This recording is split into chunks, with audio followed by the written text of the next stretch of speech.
नमस्कार, आप देख रहे हैं कशिश न्यूज। मैं हूं आपके साथ दीक्षा। रुक करते हैं कुछ खबरों का।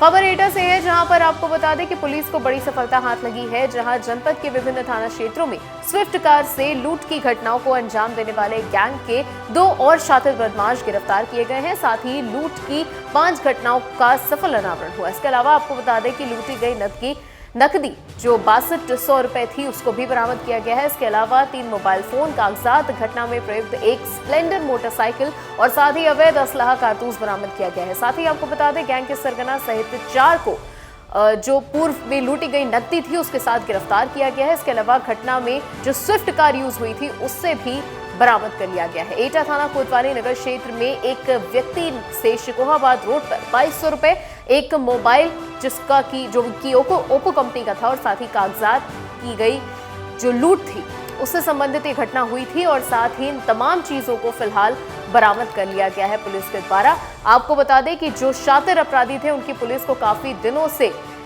तलाश थी यहाँ पर और फिलहाल उनको गिरफ्तार कर लिया गया। इसके अलावा देहात क्षेत्र के नगला धनी के पास एक दंपत्ति से उनकी मुठभेड़ हुई थी और साथ ही एक अंगूठी, मंगलसूत्र और साथ ही 34,000 रुपए की लूट से संबंधित ये जो पूरा मामला था, कई जगह की लूटें इन्होंने की और फिलहाल इनको इस मामले में गिरफ्तार कर लिया गया है। तो एटा पुलिस को बड़ी सफलता हाथ लगी है। लूट की घटना का खुलासा किया गया है, इसमें एक सीसीटीवी फुटेज भी वायरल हुआ है। क्या है पूरा मामला और कितने लोग इसमें गिरफ्तार हुए? ये 4 अप्रैल की घटना है। रात की करीब 1:30 बजे एक स्विफ्ट कार में 4 बदमाशों ने एक व्यक्ति को अगवा करके उसके साथ लूट की थी, जो उसका मोबाइल फ़ोन 2000 रुपये लूटे गए थे। इसके अलावा इनके द्वारा नरौली कला में और कोतवाली देहात में, कोतवाली सिटी में कुल 5 लूट घटना अंजाम दिया गया था। और ये गाड़ी से जाकर के कोई भी व्यक्ति है जो पैदल जा रहा होता है उसको बलपूर्वक गाड़ी में डाल देते हैं और उनका जो भी माल उनके पास होता है, वो जो नकदी हो या अन्य सामान हो, उसको लूट करके और सुनसान जगह में उस व्यक्ति को छोड़ देते हैं। कितनी घटनाओं को खुलासा किया गया? कुल 5 घटना खुलासा इसमें हुआ है और इसमें 2 कोतवाली नगर की हैं, 2 कोतवाली देहात की, एक नरौली कला की। इसमें जो स्विफ्ट गाड़ी जो प्रयुक्त है वो कहाँ से किस तरीके से मुहैया कराते थे? एक पप्पू लोधी नाम का एक मैकेनिक है, कार मैकेनिक, जो यहीं पर कासन रोड पर इसकी दुकान है, वहाँ पे ये अपना काम करता है। और एक कोई कस्टमर था जो अपनी स्विफ्ट कार छोड़ गया था ठीक होने के लिए, इनके द्वारा रात में वही कार लेकर के इस घटना को 4 अप्रैल को अंजाम दिया गया था। अभी वो व्यक्ति फरार चल रहा है, उसको पकड़े जाने पर कार किसकी थी और किसने इस्तेमाल की उसको पता चल पाएगा। कितने लोग कौन है सर? इसमें जो है एक उनका साथी रहा है संजय यादव, वो पहले ही जेल जा चुका है। इसके अलावा आदेश यादव जो पकड़ा गया है और एक शैलेश यादव ये पकड़े गए हैं और एक पप्पू लोधी है जो इस समय फरार चल रहा है। कुल कितने लोग फरार हैं सर? इसमें से एक व्यक्ति पप्पू इस समय फरार चल रहा है, बाकी 2 इसमें पकड़े गए हैं और एक जेल पहले से जा चुका है।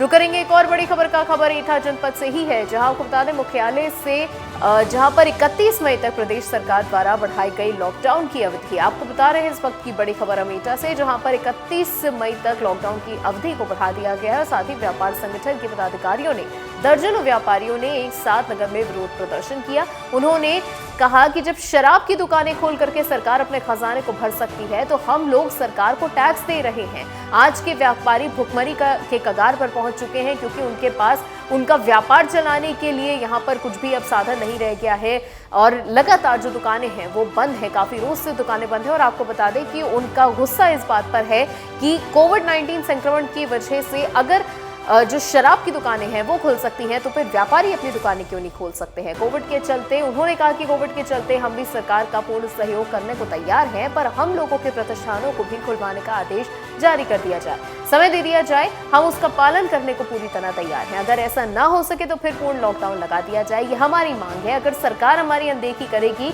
तो पूरे प्रदेश के व्यापारी लामबंद होकर के विरोध करेंगे और साथ ही इसका खामियाजा सरकार को भुगतना पड़ेगा।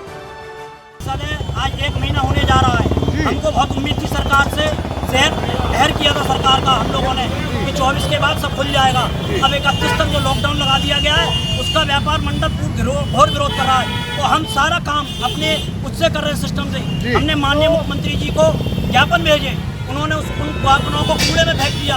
वो ये समझ रहे हैं कि व्यापारियों को उन्हें कोई जरूरत नहीं है। इसके अलावा पूर्ण लॉकडाउन कर देते वो, हमें कोई दिक्कत नहीं थी।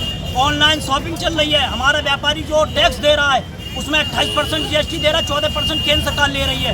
तो माननीय मोदी जी ने पहले हम लोगों से थाली बजवाई थी कि चलो कोरोना चला जाएगा। आज हम थाली बजा रहे हैं कि सरकार हमारी बातों को मान। क्या नाम है, मुकुंद मिश्रा जी, उनसे भी हम आह्वान करेंगे कि पूरे प्रदेश में सरकार का हम लोग विरोध करेंगे। और व्यापारी अब सड़कों पे आ गया है क्योंकि सबर का बात खत्म हो गया। व्यापारी हमारा है, रोड पे आने का मकसद ये है, शराब का दुकान का ये है कि सरकार अपना खजाना भरने के लिए इस दुकानों को खुलवा दिया है और लेरी पर किसान को क्यों खरीदा जा रहा है। व्यापारी भी देते हैं ना, टैक्स व्यापारी देते हैं। जब तो हम आपसे कह रहे हैं कि सभी ट्रेड की दुकानें खुलनी चाहिए, चाहे कम घंटे के लिए खुले, 4-4 घंटे के लिए। सभी सिस्टम से हम पूर्ण सहयोग करते हैं। आपको पता है व्यापार मंडल ने बेशक करोड़ काल में मदद की है सरकार की। खबर जनपद कासगंज की है, जहां आपको बता दें कोतवाली क्षेत्र से एक दर्दनाक हादसा घटित हुआ है। शहर के प्रभु पार्क इलाके में राजीव बिड़ला के नव निर्माणाधीन दुकान पर लेंटर डालते समय लेंटर के गिरने से लगभग 10 मजदूर उसके मलबे में दब जाने की सूचना है। आपको बता दें प्रशासन राहत और बचाव कार्य में जुटा हुआ है और साथ ही आपको बता दें कि अभी तक 3 शव बरामद हो चुके हैं और 1 मजदूर को अस्पताल में भर्ती कराया गया है। बड़ी संख्या में पुलिस बल और आला अधिकारी मौके पर मौजूद हैं। जिलाधिकारी कासगंज सीपी सिंह खुद वहां पर मौजूद है। साथ ही आपको बता दें जिलाधिकारी ने बताया कि ये बहुत ही दुर्भाग्यपूर्ण हादसा है। मृतकों के प्रति प्रशासन की पूरी संवेदना है। साथ ही मृतक काफी गरीब हैं। प्रशासन उन्हें आर्थिक सहायता के प्रयास में जुटा हुआ है और साथ ही सभी घायलों को जो भी मदद की आवश्यकता होगी हर संभव प्रयास होगा और साथ ही उनके जीवन को बचाया जाएगा। प्रभु पार्क के सामने एक व्यक्ति रात में एक दुकान पे लिंटर डाल रहे थे। वहाँ लगभग 10 लोग काम कर रहे थे, स्वयं वो भी मौजूद थे। छत की लिंटर पूरी तरीके से बैठ गई और उसमें 3 लोग दब गए। स्वयं जो जिनका दुकान थी उसकी मृत्यु हुई है दुर्भाग्यपूर्ण। 2 हमारे जो मजदूर थे उनकी भी दुर्भाग्यपूर्ण मृत्यु हुई है। हमने और कप्तान साहब ने घटनास्थल का निरीक्षण किया है और ये बहुत ही दुर्भाग्यपूर्ण घटना घटी है। और जो मजदूर हैं या गरीब हैं काफ़ी, तो उनको जो भी हम लोग प्रयास कर रहे हैं कि कुछ उनको आप सहायता भी दी जाए। और जितने भी मृतक हैं और घायल हैं उनके प्रति पूरी संवेदना है और घायलों का समुचित इलाज कराया जा रहा है।